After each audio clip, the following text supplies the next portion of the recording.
Friends, मैं सुनीता अग्रवाल। मेरे channel पे आप सभी का बहुत बहुत स्वागत है। तो आज हम बनाएंगे बहुत ही ज्यादा टेस्टी रेसिपी। तो चलिए बनाना शुरू करते हैं। आज मैं आपको 5 मिनट में बनने वाले व्रत के लिए कूटू आलू के पकौड़े बनाना बताती हूँ, कैसे बनाए जाते हैं। और ये पकौड़े खाने में बहुत ही ज्यादा टेस्टी लगते हैं। तो चलिए बनाना शुरू करते हैं। कूटू आलू के पकौड़े बनाने के लिए ये हमने 1 कप कूटू का आटा लिया है। अब इस आटे को हम इस बाउल में डाल देते हैं। 2 हरी मिर्च आप अपने टेस्ट के अनुसार थोड़ी सी कम या ज्यादा भी कर सकते हैं। आधा इंच अदरक का टुकड़ा जिसे कद्दूकस कर लिया, इसे भी डाल देते हैं। थोड़ा सा हरा धनिया, आधी टीस्पून सेंधा नमक, क्योंकि हम व्रत के लिए बना रहे हैं इसलिए हमने सेंधा नमक का इस्तेमाल किया है। 1/4 टीस्पून काली मिर्च जिसे हमने कूट लिया है। आप जो भी चीजें व्रत में नहीं खाते हैं आप उसके बिना भी इन पकौड़ों को बना सकते हैं। अब हम पकौड़ों के लिए घोल बनाएंगे, तो उसके लिए ये हमने 1 कप पानी लिया है। अब इसमें से हम थोड़ा थोड़ा पानी डाल करके घोल बनाएंगे, जिससे कि पानी ज्यादा ना हो जाए। पानी को कूटू में मिक्स कर देते हैं। अब इसमें हम थोड़ा सा पानी और डाल देते हैं और इसका घोल हम थोड़ा सा गाढ़ा ही बनाएंगे। अभी ये घोल मुझे थोड़ा सा गाढ़ा लग रहा है। अब जो पानी बचाता है उसे भी डाल देते हैं।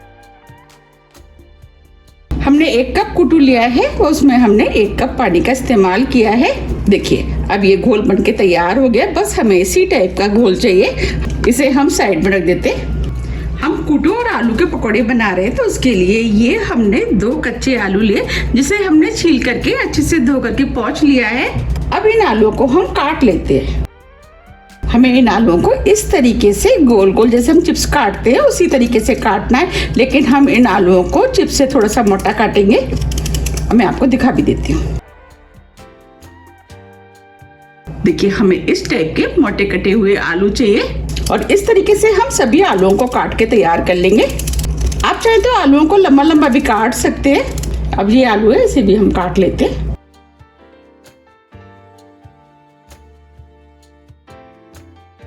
अब ये आलू तो कट के तैयार हो गए। अब हम बैटर को देख लेते हैं।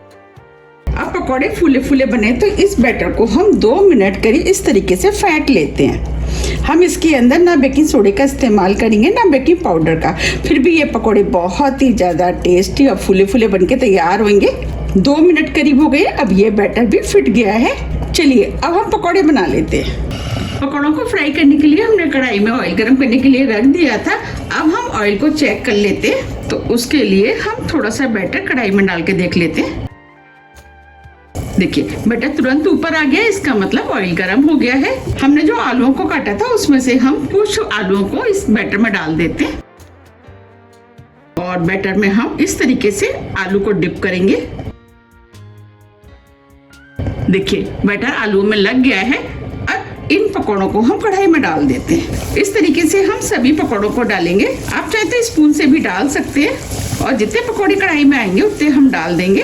अगर आपको मेरी रेसिपी पसंद आ रही है तो आप रेसिपी को लाइक कर दीजिएगा और ज्यादा से ज्यादा फ्रेंड और फैमिली से शेयर भी कर दीजिएगा। मैंने अपने चैनल पर काफी तरह की व्रत की रेसिपियां डाली हुई है, उन्हें काफी पसंद भी किया गया है। आप चाहें तो उन सभी रेसिपियों को मेरे चैनल पर जाकर के देख सकते हैं। तो आप मुझे कमेंट्स करके ये भी बताइए कि आप व्रत में कौन कौन सी रेसिपियां खाना पसंद करते हैं। अब हम पकौड़ों को मीडियम फ्लेम पे फ्राई कर लेते हैं। हमें इन पकौड़ों को मीडियम फ्लेम पे ही फ्राई करना है, जिससे कि ये क्रिस्पी बने। अगर हम इन्हें तेज फ्लेम पे फ्राई करेंगे तो ये ऊपर से तो सीख जाएंगे। जो हमने इसके अंदर आलू डाला है वो कच्चा रह जाएगा, उसकी वजह से पकौड़े खाने में बिल्कुल भी अच्छे नहीं लगेंगे। अब ये पकौड़े हल्के गोल्डन कलर के हो गए, इन्हें हम पलट देते हैं।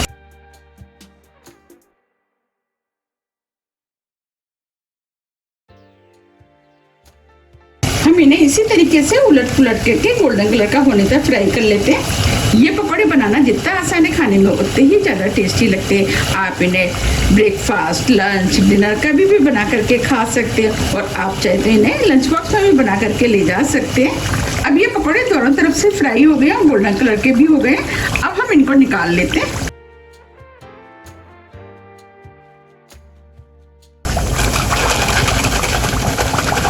सुन पा रहे हैं ये क्रिस्पी हो गए। इन्हें हम प्लेट में निकाल लेते हैं।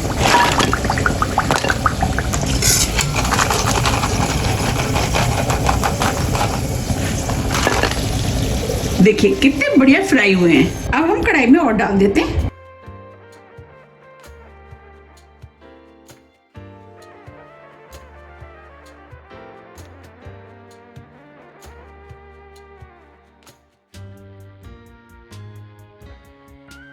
अब इनको भी हम बिल्कुल उसी तरीके से फ्राई करेंगे जैसे हमने पहले किए। अब ये पकौड़े भी फ्राई हो गए, इनको भी हम निकाल लेते।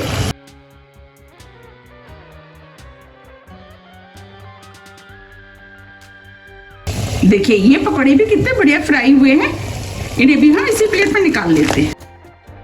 इस तरह हम सभी पकौड़े बना के तैयार कर लेते हैं। ये हमने सभी पकौड़ों को फ्राई कर लिया है। आप देख पा रहे कितने बढ़िया पकौड़े बन के तैयार हुए हैं। आप इन पकौड़ों को दही के साथ, और ये मैंने व्रत वाली धनिया पुदीने की चटनी बनाई है, इसके साथ भी ये खाने में बहुत ही ज़्यादा टेस्टी लगते हैं। आप इसकी रेसिपी मेरे चैनल पर जाकर के देख सकते हैं। अब मैं इन पकौड़ों को आपको पास से भी दिखा देती हूँ, कितने क्रिस्पी और फूले फूले बन के तैयार हुए हैं।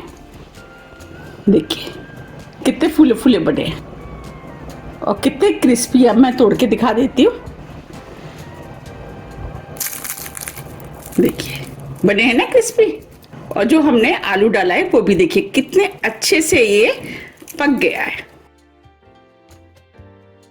ये पकौड़े खाने में बहुत ही ज्यादा टेस्टी लगते हैं।